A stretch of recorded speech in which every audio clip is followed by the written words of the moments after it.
ஓம் நமோ நாராயணாய.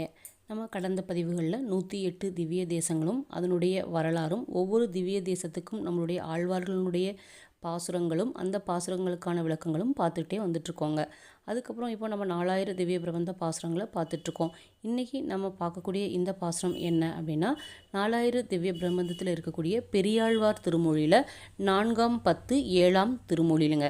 இந்த 4ஆம் பத்து 7ஆம் திருமொழிக்கு என்ன ஏற்றம் அப்படின்னா, நம்மளுடைய பெருமாள் உலகளந்த பெருமாளாக அவதாரம் எடுத்தார் இல்லைங்களா. அப்படி அவர் அவதாரம் எடுக்கும் பொழுது அவருடைய திருவடிகளிலிருந்து பிறந்த ஏற்றமுடைய நதி என்ன அப்படின்னா நம்மளுடைய கங்கை நதி ஆகுங்க. அந்த கங்கை நதியில் இருக்கக்கூடிய திருக்கண்டங்கடி அப்படிங்கிற நகர், அது ஒரு ஊருங்க. அந்த ஊரில் பெருமாள் எப்படி அழகாக இருக்கிறாரு அப்படின்னு அந்த பெருமாளை அனுபவித்து இந்த பாசுரங்களில் சொல்கிறாரு. இந்த கங்கை கரையில் இருக்கக்கூடிய பெருமாளை நம்ம சேவிச்சா என்ன பலன் தரும் அப்படின்னு சொல்லி கடைசி பாசுரத்தில் மிக அழகாக அவர் சொல்கிறாருங்க. இப்போ நம்மளுடைய இந்த பதிவில் 391வது பாசுரத்துலேருந்து 401வது பாசுரம் வரைக்கும் 4ஆம் பத்து 7ஆம் திருமொழியில் அமையுதுங்க. இது கங்கை கரையின் கண்டம் என்னும் திருப்பதி அப்படிங்கிற பாசுரத்தில் இதுக்கு தலைப்பாக அமையுது. இந்த 391வது பாசுரத்தை நம்ம இப்போது பார்ப்போம். தங்கையை மூக்கும் தமையனை தலையும் தடித்த எம் தாசரதி போய் எங்கும் தன் புகழா இருந்து அரசாண்ட எம் புருட்டோத்தமன் இருக்கை கங்கை கங்கை என்ற வாசகத்தாலே கடுவினை களைந்திடக்கிற்கும் கங்கையின் கரைமேல் கைதொழ நின்ற கண்டம் என்னும் கடிநகரே. பாசுரம் 392.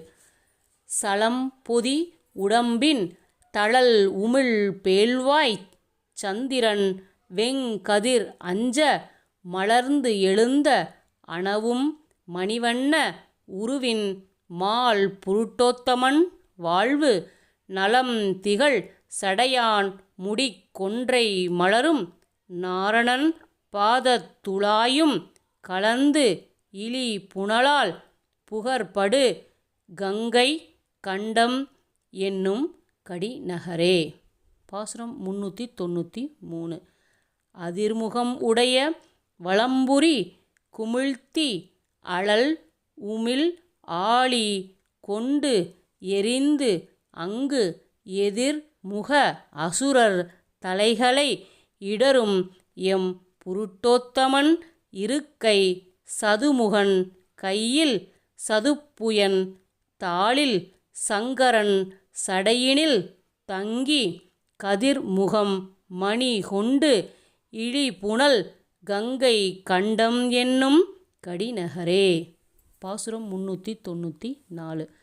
இமையவர் இருமாந்து இருந்து அரசால ஏற்று வந்து எதிர் பொரு சேனை நமபுரம் நணுக நாந்தகம் விசிறும் நம் புருட்டோத்தமன் நகர்தான் இமவந்தம் தொடங்கி இருங்கடல் அளவும் இருகரை உலகு இறைத்து ஆட கமை உடை பெருமை கங்கையின் கரைமேல் கண்டம் என்னும் கடிநகரே.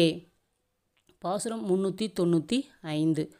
உழுவது ஓர் படையும் உலக்கையும் வில்லும் ஒன் சுடர் ஆழியும் சங்கும் மழுவொடு வாளும் படைக்களம் உடைய மால் புருட்டோத்தமன் வாழ்வு எழுமையும் கூடி ஈண்டிய பாவம் இறைப்பொழுது அளவினில் எல்லாம் கழுவிடும் பெருமை கங்கையின் கரைமேல் கண்டம் என்னும் கடிநகரே.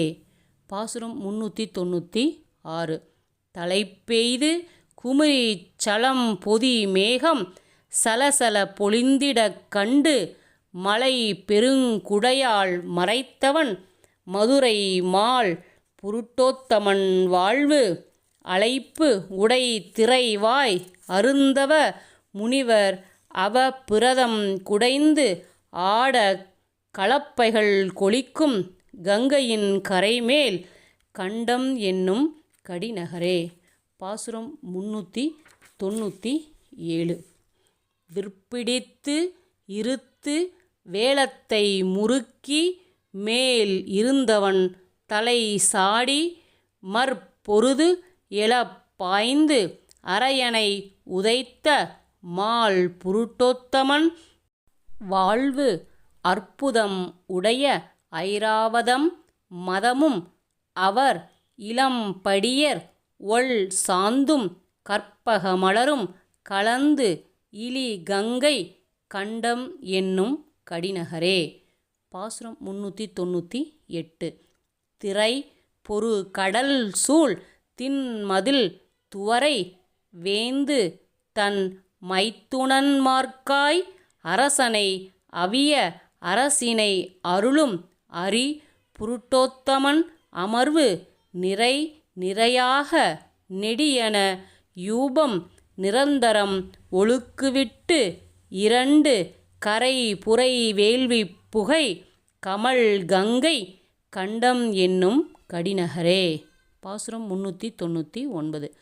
வடதிசை மதுரை சால கிராமம் வைகுந்தம் துவரை அயோத்தி இடம் உடை வதரி இடவகை உடைய எம் புருட்டோத்தமன் இருக்கை தடவரை அதிர தரணி விண்டு இடிய தலைப்பற்றி கரை மரம் சாடி கடலினை கலங்க கடுத்து இலி கங்கை கண்டம் என்னும் கடிநகரே. பாசுரம் 400.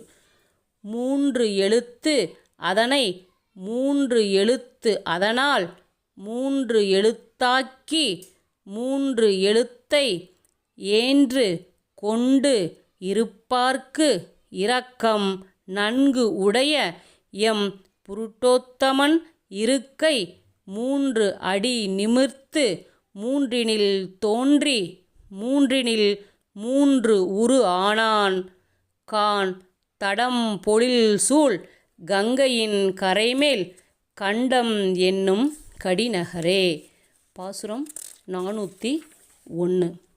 பொங்கு ஒளி கங்கை கரை மலி கண்டத்து உரை புருட்டோத்தமன் அடிமேல் வெங்கலி நலியா வில்லிபுத்தூர்கோன் விட்டு சித்தன் விருப்பு உற்று தங்கிய அன்பால் செய் தமிழ்மாலை தங்கிய நா உடையார்க்கு கங்கையில் திருமால் கடலினை கீழே குளித்திருந்த கணக்காமே.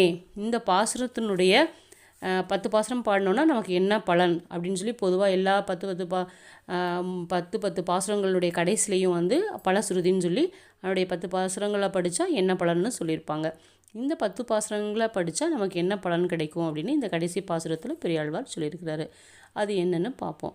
கங்கை கரையில் இருக்கின்ற திருக்கண்டம் என்ற நகரிலே எப்போதும் வசிக்கின்ற புருஷோத்தமனுடைய திருவடிகளிலே கொடிய கலி புருஷனால் வருத்தப்படாத, அதாவது இந்த களி இருக்கிறார் இல்லையா, கலியுகம்னு சொல்கிறோம் இல்லையா, அவரால் வருத்தப்படாமல் இருக்கக்கூடிய ஸ்ரீவில்லிபுத்தூருக்கு தலைவரான பெரியாழ்வார் விரும்பி பக்தியினால் அருள் செய்த தமிழ் பாமாலையை எப்போதும் பாடுபவர்களுக்கு கங்கையிலே மூழ்கி பெருமானின் திருவடிகளிலே நிரந்தரம் சேவித்து கொண்டிருக்கின்ற பயன் உண்டாகும் அப்படின்னு சொல்கிறாங்க.